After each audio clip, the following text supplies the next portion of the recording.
Have you ever wondered if your spiritual practice is truly leading you to awakening? Have you questioned whether you're following the teachings correctly, or simply going through motions that offer little inner transformation? Welcome back to our channel, friends. I'm grateful that you've joined us again to explore one of the most essential topics for anyone walking the path of Dharma: how to avoid the common misunderstandings that so often derail even the most well-intentioned seekers, and how to align our practice with the authentic principles of liberation. Today, we will unpack the subtle but critical differences between superficial ritual and genuine transformation.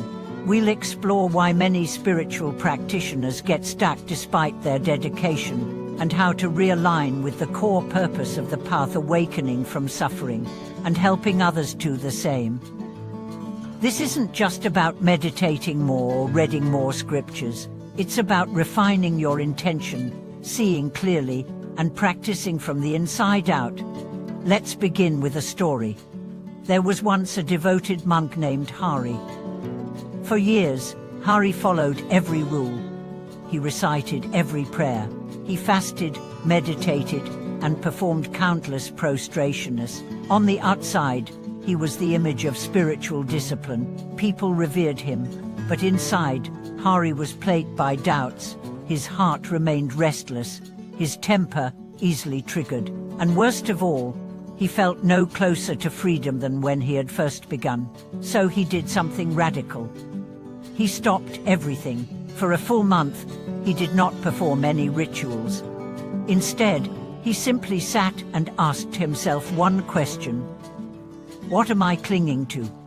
As days passed, Hari began to see it clearly. He had clung to the image of being a perfect monk. He feared judgment. He needed approval. He practiced not to awaken, but to be seen. The truth stung, but it also liberated him. This story reminds us that even the most sacred practices can become cages if we lose sight of their purpose. Let's explore some of the most common misunderstandings in spiritual practice, and how to avoid them. The first major misunderstanding is treating practice as self-improvement. Many people begin practicing because they want to become better, calmer, wiser, kinder. This seems noble, but there's a trap. When we chase spiritual practice like a personal development project, we often reinforce the very ego we hope to transcend. We become attached to our progress, proud of our humility, competitive in our compassion. The ego adapts to spirituality and hides behind robes, mantras, and mindfulness. Real practice is not about becoming a better self. It's about seeing through the illusion of self altogether. True growth happens not when we accumulate virtues like badges, but when we shed the false identities that obscure our essence. Spirituality is not about polishing the mask, it's about dissolving it. The second pitfall is mistaking external ritual for inner realization. Chanting, bowing, lighting incense, these can be beautiful tools for devotion and mindfulness, but when done mechanically, they become spiritual theater. You might chant thousands of mantras and still harbor resentment. You might bow hundreds of times and still be driven by fear. Without awareness and intention, rituals are empty gestures. This doesn't mean you should abandon them. It means you must bring your full presence to them. One sincere breath, taken with awareness and love, is worth more than hours of distracted repetition. True practice happens when the heart is involved, when every act becomes a vehicle for awakening. The third misunderstanding is practicing for personal escape rather than collective awakening. This is subtle. Many people turn to spirituality to escape suffering, and that's understandable. But if we stop there, our practice becomes a retreat from the world, not a way to engage it more skillfully. The ultimate purpose of Dharma is not to build an ivory tower of serenity. It's to return to the world with an open heart, to alleviate suffering wherever we find it. The Buddhist ideal reminds us that personal liberation is incomplete unless it benefits others. We don't practice just to save ourselves. We practice so that our clarity, compassion, and wisdom can ripple out into our families, our communities, and our world. If your meditation is making you more isolated, more judgmental, or more apathetic, it's time to reevaluate. Let's now talk about what real practice looks like. It begins with intention. What do you practice?